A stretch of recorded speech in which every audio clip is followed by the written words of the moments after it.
In the pandemic year of 2020, executions carried out worldwide decreased significantly.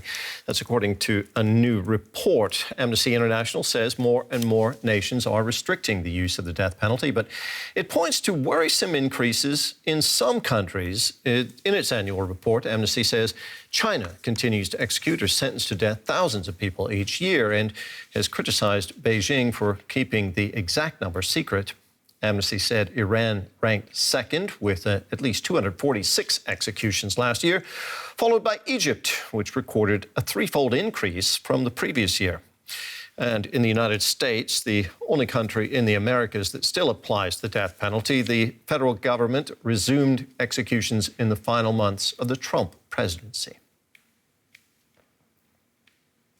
Well, for more now, I'm joined now by Chiara Sangiorgio, Amnesty International's advisor on the death penalty and co-author of the report in London. Thank you for being with us. What's behind the decrease of executions worldwide? Has the pandemic played a big role in that? Thank you for having me today.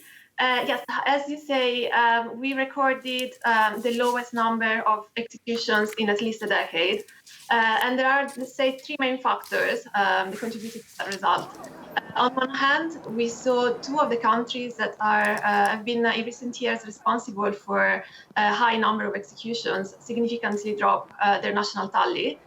These were Iraq, which halved its executions, and Saudi Arabia, which reported a reduction of 86%. Also, we saw that the COVID-19 restrictions also led to some executions being put on hold. That was the case, for example, in several US states. And at the opposite end, we also saw that some countries and some authorities, like in the case of the US federal authorities, displayed a disturbing determination to pursue executions and the sentences at a time when most of the world was focused on civil lives.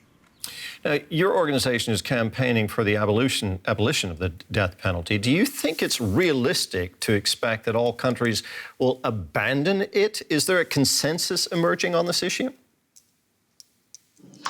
We believe so, and the figures are on our side. When Amnesty International began campaigning for abolition in 1977, we had 16 countries that abolished the death penalty, and this figure is now 108, and we count only 20 countries. Last year, we're actually 18 that carry out executions every year. I think it's particularly significant for this year, the fact that Iraq and Saudi Arabia, as I mentioned, were among the sort of good news, the countries that mostly contributed to the decrease in the recorded executions. And we hope that China, which still shrouds its use of the death penalty in secrecy, will follow suit. Ms. Sangiorgio, thank you very much for being with us. That was Chiara Sangiorgio, Amnesty International's advisor on the death penalty and co-author of the report in London. Thank you so much.